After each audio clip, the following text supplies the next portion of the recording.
Welcome to the Grace and Grit podcast, made for women who want their healthiest years to be ahead of them, not behind them. Join your host, Courtney Townley, right now as she breaks down the fairy tale health story you have been chasing all of your life into sensible action steps and lasting change.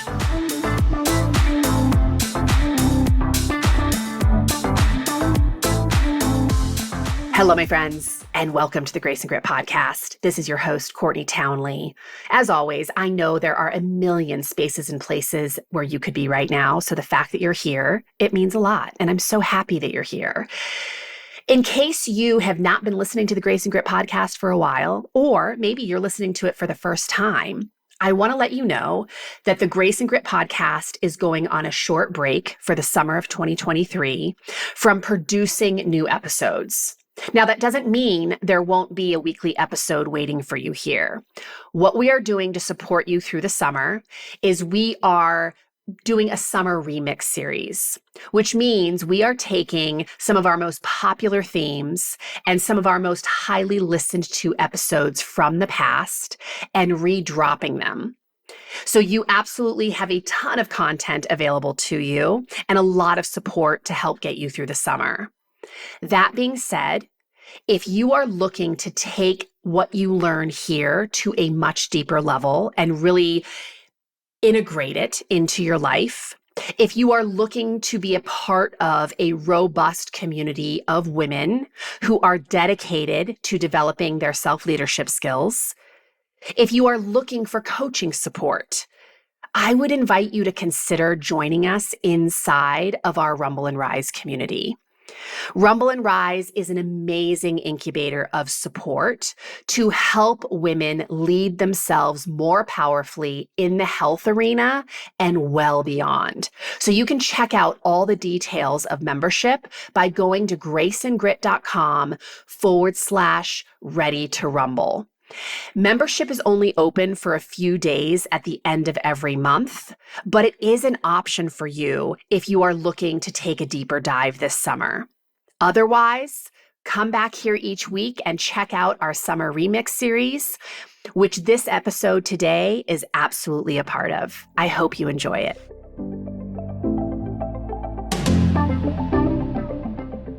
Now, today, I'd like to talk a little bit about something that I mentioned, which is a huge guiding principle in the work that I do with my clients. And that principle is that health is dynamic. And later in the podcast, I'm going to share the story of one of my students who exemplifies this concept so beautifully. So what does it mean that health is dynamic? Well, it means that health is not a place that you arrive at. It's not a destination. It is not a static thing. Health is a road you travel throughout your life. And the road is not always flat and paved and easy to travel. It has a lot of twists and turns and bumps and detours. And your ability to navigate those unforeseen obstacles has everything to do with the state of your health. You know this, but I'm going to say it anyway. Life is always and forever changing. You are not the same person you were 5 years ago. Hell, you're not the same person you were last week or even 5 minutes ago. And if we don't learn skill sets to navigate the constantly evolving nature of life, it is impossible to consistently nourish your health. Yes, there are certain ingredients that will always help you to support your health. And I talk a lot about these elements in different spaces and places, but these ingredients are things like nutrient-dense food and hydration and recovery and movement and mindset and relationships. These are things that will always and forever help you to nourish your health. But the dosage of those ingredients is constantly changing. The dosage that you need of those ingredients in your life right now is different than the dosage that I need. And yet we don't treat health as if that's true. We treat it as if I always apply the same effort in the same way, I will always get the same result. And yet most of you, I would argue that all of you listening to this podcast today have had the experience of that absolutely being not true. Different ages and stages of life require different levels of self-care. So there will be periods of your life where you need more recovery and less prescribed exercise. I specifically think of like motherhood, like becoming a mom is such a shift in the way you live your life, the way you identify with yourself, and the body goes through a lot of physiological changes and recovery in the aftermath of a birth. So should I be exercising as aggressively after the birth of my child? Probably not. Do my dietary requirements shift? Absolutely. Do I need skill sets to manage the challenges that show up with motherhood? Absolutely. I also think of the transition through perimenopause. I work a lot with the perimenopausal population. And one of the big frustrations I see a lot of women rumbling with at that age and stage of life is that they're trying to use protocols and systems from their 20s and 30s to navigate the perimenopausal years. And perimenopause, as I have said many times before, is a stage of life where two of the hormones that really help us to manage our total stress load are leaving the party. And so if we don't honor that shift, right, the decline of estrogen and progesterone, we get ourselves into a whole lot of dis-ease when it comes to our health. Also, different ages and stages of life might require, and do require, more mindset work and less rigidity around diet.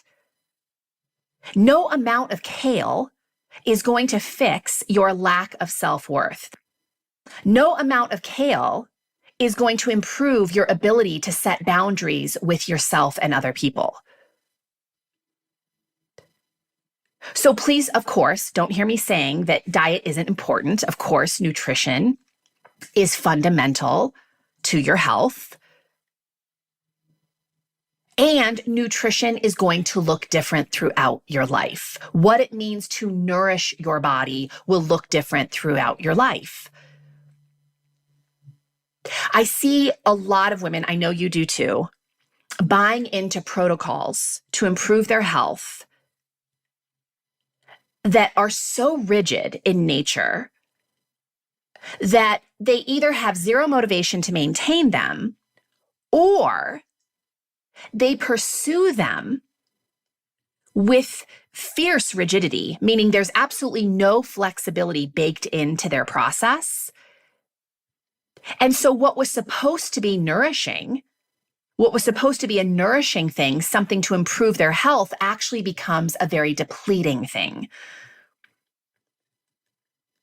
So in my opinion, and I've talked about this in a lot of different podcasts, is flexibility is a very important part of improving and maintaining health, because flexibility in your approach helps you to honor the dynamic nature of health.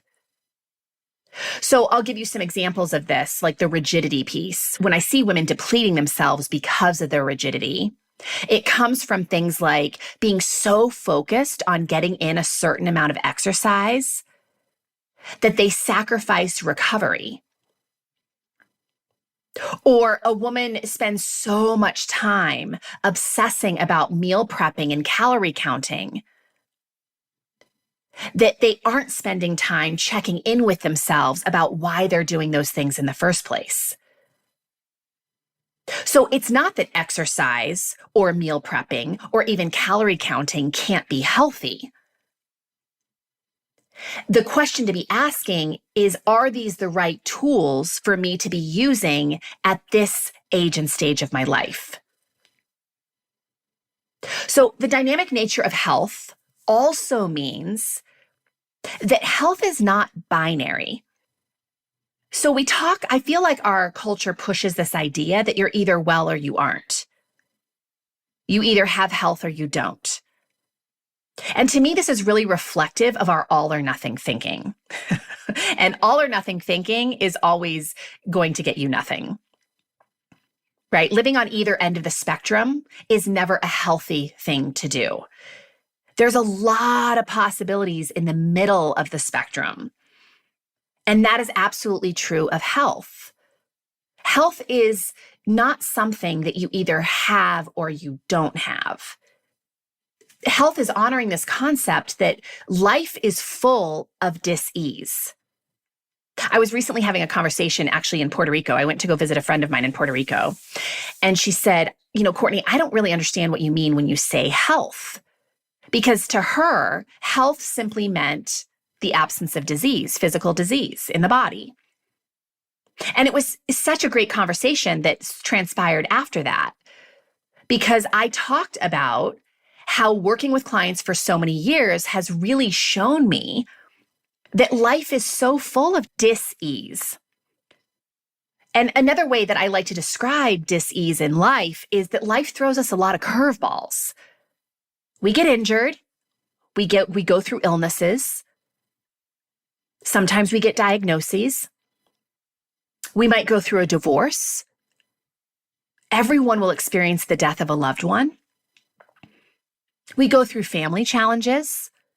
We rumble with unmet expectations.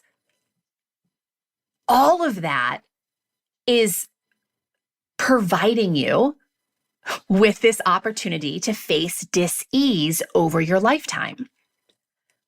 And how you show up in the face of those dis-eases will massively impact your well-being. So how you manage your thoughts, your emotions, and your behaviors in the face of those kinds of challenges will either nourish or deplete your health. And I talked about this in the Women's Health Reimagined class, but health is multidimensional. So just as you don't create a strong body by only working out your biceps, you don't improve your health by only focusing on your physical being. Focusing exclusively on one dimension of health is incredibly limiting. I always think of, I know I've mentioned Ido Portal many times on the podcast. He's a mentor of mine, incredible movement trainer. And when I first met Ido, one of the things that kind of drew me into his work was that he talked about the limitations in being a specialist of movement. For example, if you are an Olympic lifter and you only train in the realm of Olympic lifting, so you're only basically building skill sets that will help you to be a better lifter, you are actually limiting your capacity for movement. So you might be really awesome at that one thing, but can we call you an amazing mover? I would argue no. Because movement is a bigger conversation, right? Movement isn't just strength. It's also flexibility and endurance and agility and power and fluidity. So if we take that same Olympic lifter and we introduce them to a dance class, or have them take a martial arts class, or introduce them to long distance running, they actually expand their capacity for movement. And this is the way that I love to think about the health model. You can focus exclusively on physical health. A lot of people choose to only focus on that. But you're leaving a lot to be desired in the health equation on the table. Because if you also focused on your mental, emotional, relationship, spiritual health, your capacity for feeling deeply well would expand beyond belief. So I operate from the space that you don't create a state of health by exclusively focusing on physical health. In a nutshell, health isn't as simple as managing stress in just one area of your life. It's really more about managing the total stress load of your life. And what affects your total stress load is very multifaceted. Now, to kind of give you an example of this, I recently had a chance to sit down with a longtime member of the Rumble and Rise community. Her name is Celeste Arambulo, and Celeste is a triple board certified physician and a competitive athlete. She knows a lot about physical health, and she is well aware that improving health in her own life isn't as simple as diet and exercise. She exercises consistently. She eats really well consistently. Her challenge in up-leveling her own health model is not so much in applying more grit. Her challenge has been learning how to extend herself more grace. The grace for more recovery when life throws her a curveball and demands more of her resources. The grace to set boundaries. The grace to be messy in her pursuit of developing new skill sets. The grace to extend her self-compassion when things don't go as well as she expected. So I'm going to read you her official bio, and then I'm going to launch into the interview that I did with her. Celeste Arambulo was born and raised in Chicago. She currently lives in San Diego with her husband and 3 teenage daughters, and she's lived there for over 20 years. She's a physician who is triple boarded in internal medicine, geriatric medicine, and hospice and palliative medicine. In the past, she's received the honor of being named San Diego Magazine's top doctor in geriatric medicine. Competitive running has been a part of her story since she was 13 years old. She continues to compete at an elite level from the mile to the marathon. At 43, she ran 2 hours and 52 minutes in the Carlsbad Marathon, placing second overall female to a professional 24-year-old runner. When she was 45, she won a gold medal in the USA Track and Field National Masters Half Marathon. At age 50, she ran a half marathon in 1 hour and 19 minutes, which is a 6-minute, 3-second per mile pace for 13.1 miles. And when she first started listening to the Grace and Grit podcast years ago, she knew she was in the right place. Balancing her grit with her grace has been her practice inside the Rumble and Rise community. So I am so honored to have her here today. So let's dive in to hear a little bit about her experience. All right. So Celeste, welcome to the Grace and Grit podcast. Thanks. It's an honor to be here. Is this the first podcast you've ever been on? It is. It is. So honored that it's mine. I love it. So before we kind of get into your experience of Rumble and Rise, I would love for you to just tell listeners a little bit about who you are and what you're up to these days. Well, I live in San Diego, and I'm a physician here and have a very active family life. I've been married for a long time, and I have 3 teenage daughters, so that keeps me hopping. My oldest one is a freshman at Michigan State, and then I have two in high school. And so balancing the profession that I really, really enjoy along with family, and then I'm still very connected with my extended family in Chicago, is a lot. But then I also have a deep passion for running. That's truly my self-care. And so I'm on a competitive team here in San Diego, and I just really enjoy that a lot. So it's just balancing all the balls in the air and trying to get good sleep at the same time. It's so interesting at this, I feel like, stage of life, like kind of midlife, how many layers there are to life. Right? Like we built up all these responsibilities and we have all these things we care about. And this is really kind of the crux of the Rumble for so many women, is how do I actually show up in all these spaces and places that I care about and still take care of me? Correct. Yeah, it's so big and it's so real.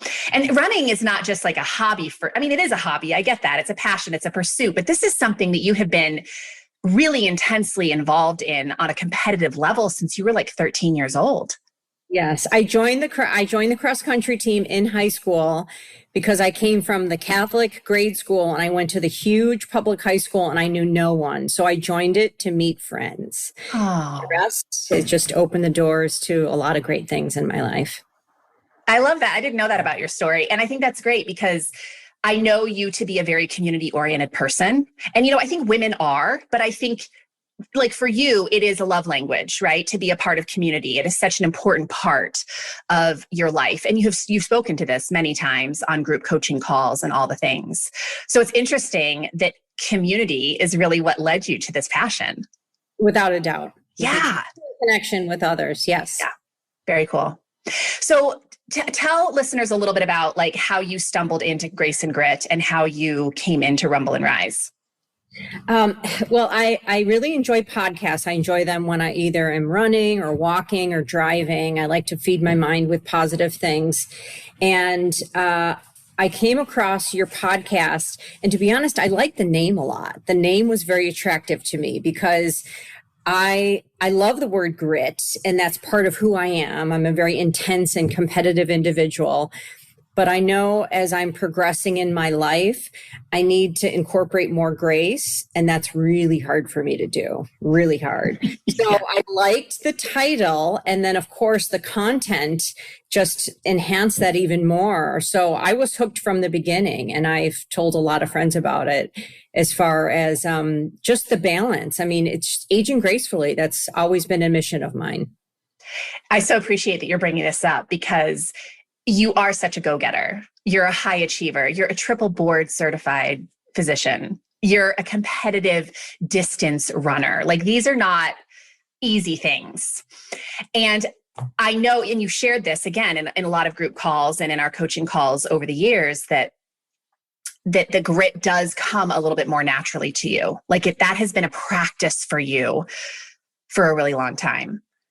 But slowing down and extending yourself the compassion and the kindness and the flexibility can be a little bit more tricky.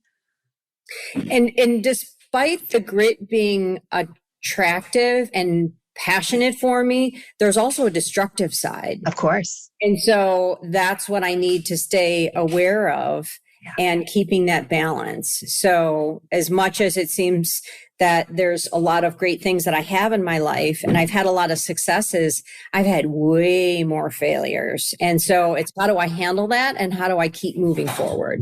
Yeah. How you handle the failures is everything because it really determines if you're going to keep going or not. Mm-hmm. Okay. So why did you decide to join Rumble and Rise? Was it to help yourself practice more of the grace? What was it? Well, it's interesting. I love setting goals. I actually met my husband 29 years ago at a goal setting seminar called Pathways to Successful Living. And wow. Yeah. So, it's just kind of who I am as an individual. So achieving my goals has always created a lot of success in my life. Yet there were certain personal goals that I kept struggling to achieve. And I was just tired of my pattern of working on the same goals without gaining some traction. Yeah.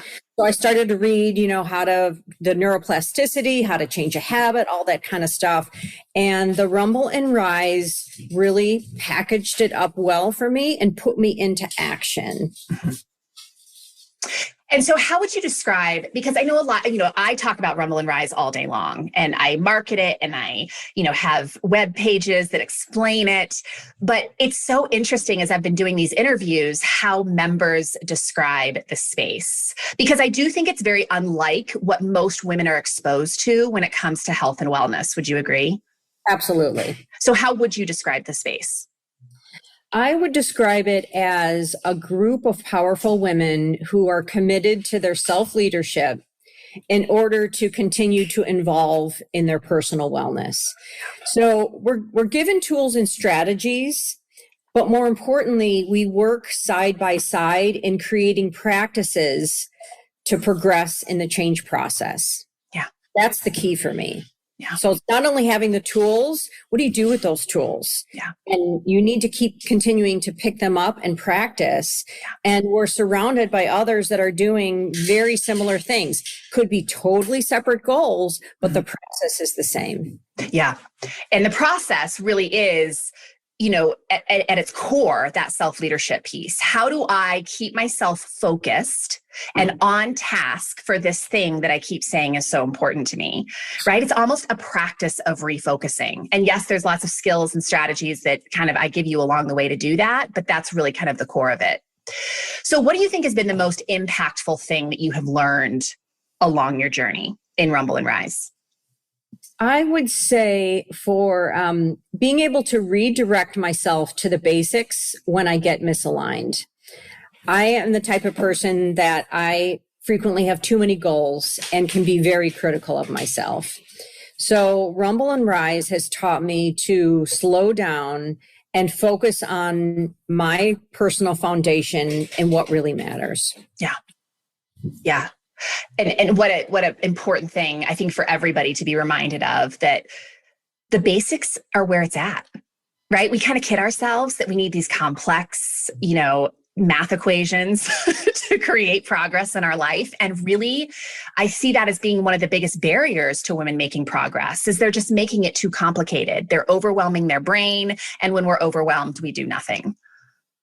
Correct. So yeah, getting back to the basics and deciding what those anchors are for you in your own life, because they are a little bit different for everybody. Correct. So what do you think has been your biggest win since joining? I would say that I've always had a strong sense of purpose and vision, but I need help to continue on that path. So my biggest win has been to minimize my self-sabotage. And that's really for me, it's been creating pivot thoughts that I use to redirect my thinking. And I'm still working on my self-trust that I can care for myself in all situations. Mm-hmm. Yeah. And really, to be totally honest, that'll be a lifelong practice. You know that. But when you have the tools, it feels like that practice is so much more enjoyable and so much less of a struggle. You still have to practice. You still got to show up and build the, self-trust skills. And there will be areas of your life that you get to experience lack of self-trust in forevermore, But I think when you are armed with the tools, it is a game changer. And that's the difference with the membership, is that if I was on my own, I wouldn't necessarily pick up that journal or pick up that book to re-review and resharpen those tools. Mm-hmm. But with the membership and participating and listening, I'm constantly reminded of how the process works and what I need to do for myself to get realigned. Yeah, I love that. I think I can definitely identify with that. And I see that happening, so often amongst the other women in the community. So obviously you know a lot about health. You did not come into Rumble and Rise like, oh, I don't know anything about health. I mean, you were armed with a tremendous amount of information, and you have been kind of in lifelong pursuit of improving or maintaining your health. So in what ways do you think Rumble and Rise has maybe improved your health that other maybe strategies and tactics haven't done? Tons of ways. It's personalized. That's probably the most important thing that stands out, is it's truly personalized for what I need as an individual. Daily actions, accountability. It keeps me in action of what I say is important to me. And the other thing that I find interesting is I learn something from everyone. Someone may be sharing something about a struggle they're having, and it may not be my struggle at all. And I continue to listen, but it's the mindset and the coaching and the realignment. I know exactly what they're going through, and I can relate it to my own situation. That's powerful. That's really, really powerful. Yeah, that normalizing, I think, is a big part of community, right? When we hear other women's struggles and we can so identify, it kind of softens the hardship we're having on our own, just to know that this is not just a Celeste issue, right? A lot of people experience this. And the other thing I keep hearing you speak to, which I appreciate so much, is that, we talk a lot about the difference between passive and massive action. Passive is kind of knowing what to do. It's reading the books, listening to the podcast, printing out the worksheets, all the things. But the massive action is really rubber meets the road. What are you actually doing with the knowledge that you have? And, watching everyone travel through Rumble and Rise, I think it is such an arena of helping women to take massive action, which doesn't mean big action. It just means action that actually moves your life in the direction you said you wanted to go. Correct. So how do you think Rumble and Rise has impacted your life beyond just physical health, beyond mental health? I would say the key thing, it's strengthened my mental game. Yeah. Which means every other area of my life has improved. If I have a strong mental game and I have positive affirmations that are running through my mind, my life is limitless. I can do anything. Yeah. I really can do anything. It's the mental aspect. It's the emotional balance that has made the hugest difference for me. I love it. I have so many, friends who are coaches in other industries, finances, relationships, you name it. And it's so interesting when I get together with them and hear about what they're teaching.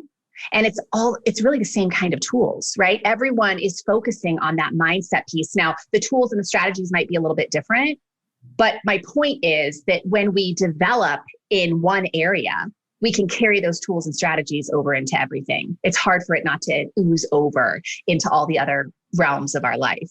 So I love that you're speaking to that. So what would you say to a woman who is thinking about joining Rumble and Rise, or better yet, the woman who's been listening to the podcast for 5-6 years and, kind of has the itch to join, but just hasn't?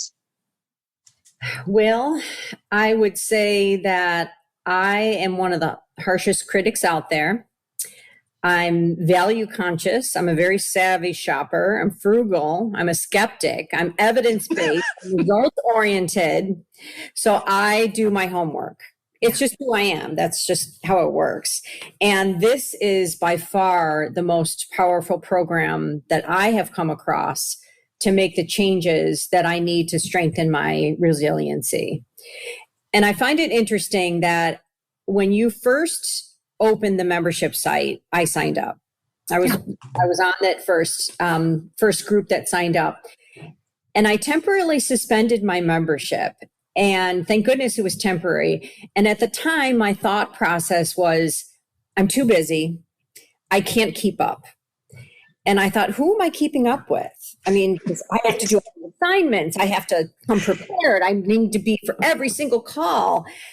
And then luckily I was able to redirect myself and said, no, I think I need to keep this knowledge and this inspiration in my mind on a more regular basis so I make better choices in my life. And thankfully I rejoined. And last year was one of the more challenging years I've had.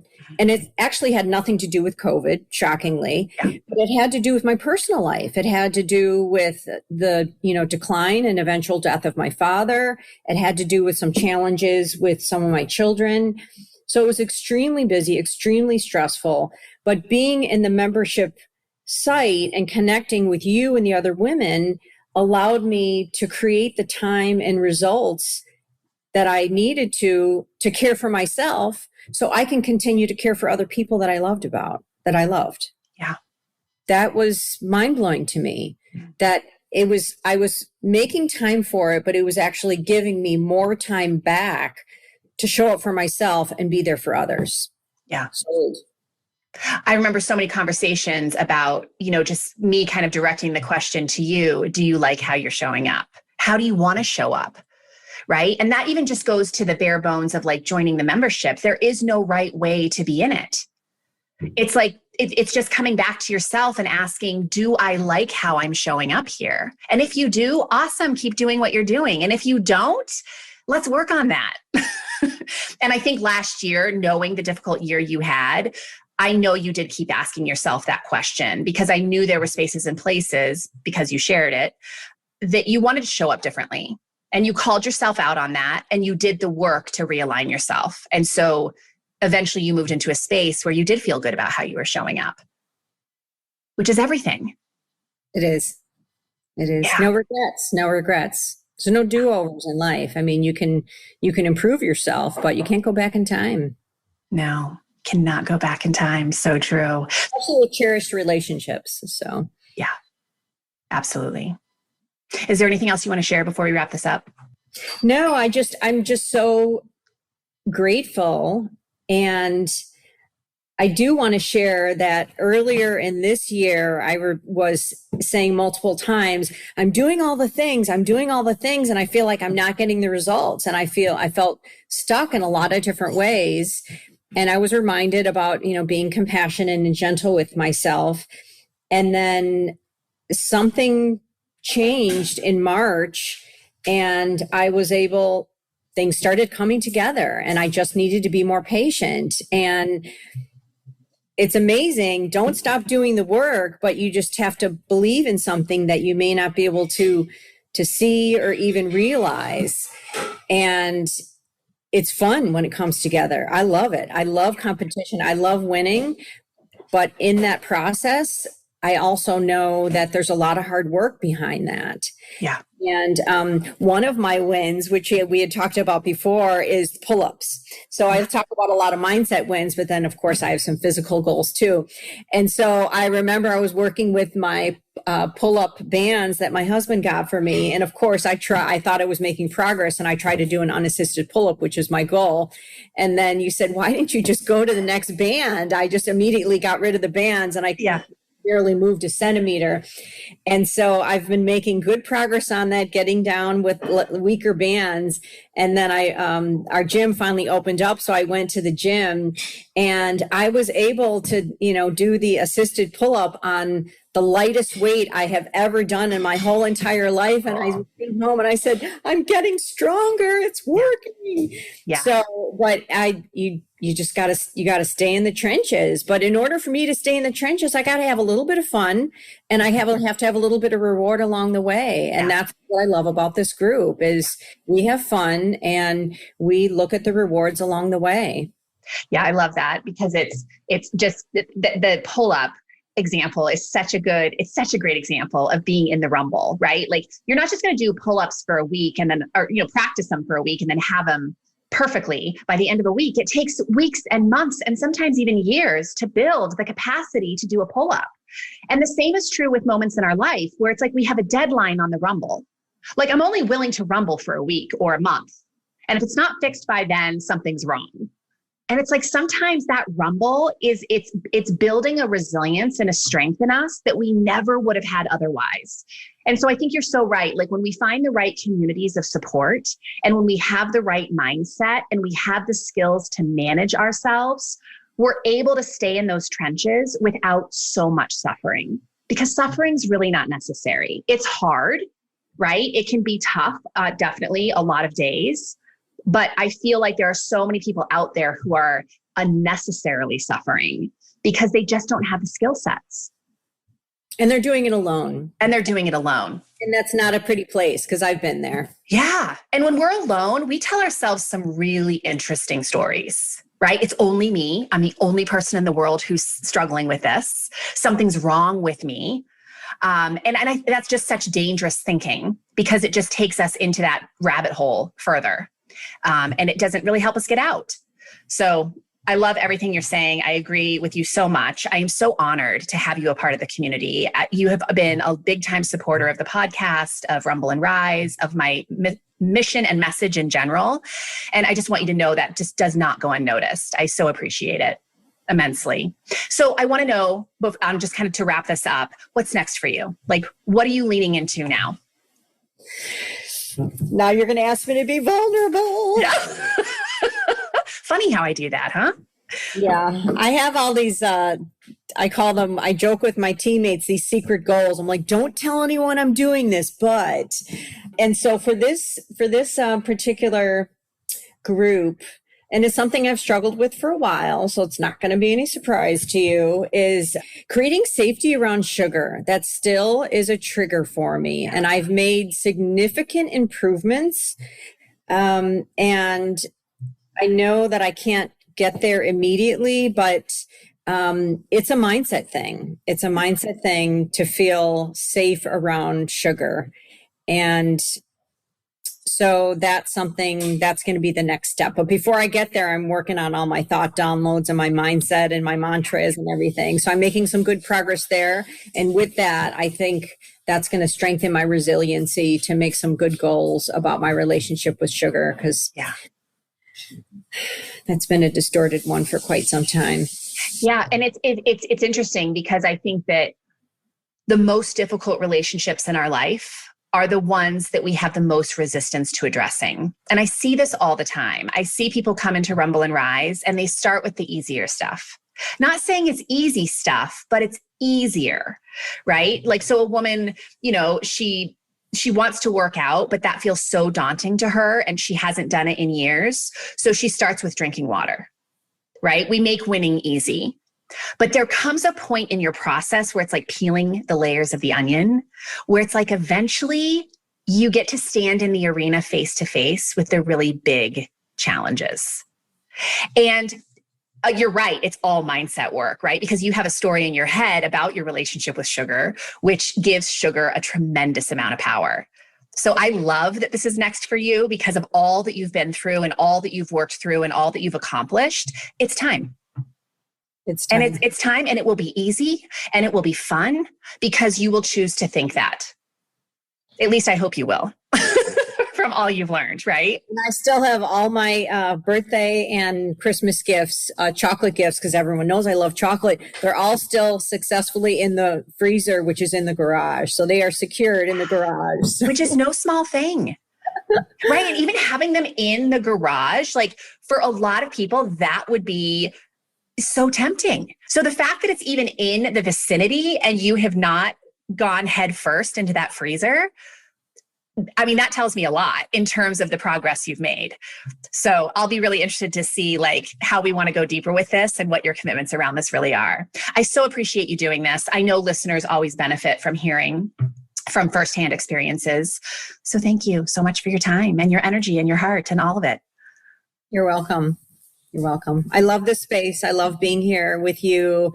The other ladies are amazing. And it's been a big support, whether I physically show my face or I listen to the replays. Last week, I was having a down week and I listened to a replay and it was able to reset my thinking process because I was really down and didn't know what was happening.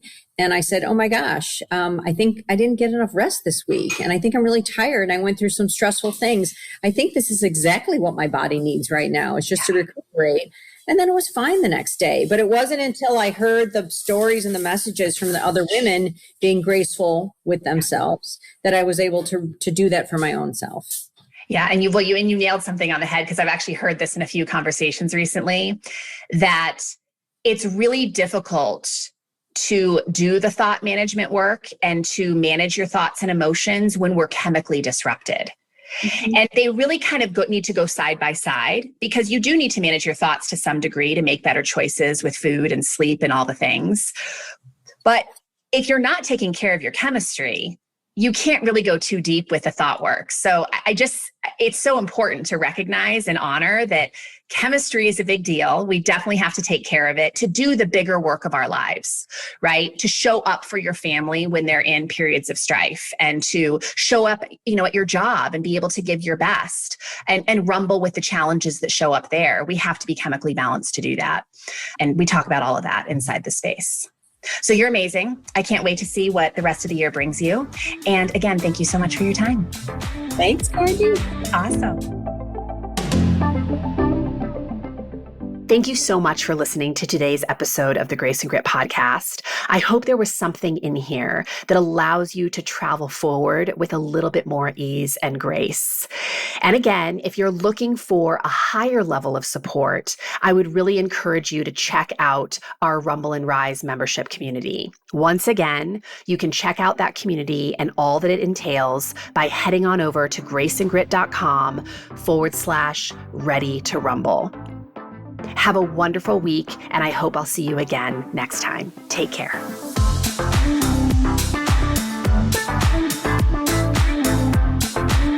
Thank you for listening to the Grace and Grit podcast. It is time to mend the fabric of the female health story, and it starts with you taking radical responsibility for your own self-care. You are worth the effort, and with a little grace and grit, anything is possible.